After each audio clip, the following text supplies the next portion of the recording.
On a appris aujourd'hui qu'un cambriolage a eu lieu dans la nuit du 23 au 24 décembre au grand magasin Le Printemps Nation à Paris. C'est une bijouterie qui était visée. Le voleur entrait et sortit sans rien casser ni endommager et reparti avec un butin de plusieurs centaines de milliers d'euros. Lise Cloy, Xavier Boucher. La devanture porte encore les traces du cambriolage. Mardi, peu avant 3 h du matin, un homme seul s'introduit dans ce magasin du 20e arrondissement de Paris. À l'intérieur, des dizaines de marques de luxe et semi-luxe.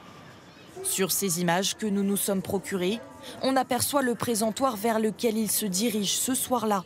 Un bijoutier, il y dérobe pour près de 300 000 euros d'articles. Les vitrines presque entièrement vidées. C'est déplorable qu'il ait pu voler, surtout qu'il ait pu ressortir tranquillement. On est comme à Paris ici. Et surtout que personne ne l'ait vu. Ouais, c'est assez étonnant. Un mode opératoire qui interroge, car le vol s'est déroulé sans un accroc. Pour entrer, pas de voiture bélier ni d'explosifs. Le malfrat s'est contenté de dégonder ce panneau de la vitrine. Une fois à l'intérieur, il a pu rester près d'une demi-heure avant de repartir sans être interpellé.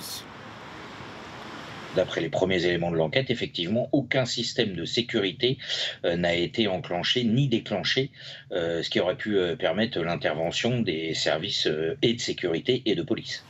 Une enquête pour vol par effraction a été ouverte. La police doit encore analyser la vidéosurveillance à l'intérieur du bâtiment qui a filmé l'individu. Elle étudie aussi la piste d'un complice parmi les employés qui aurait pu faciliter l'action du malfrat.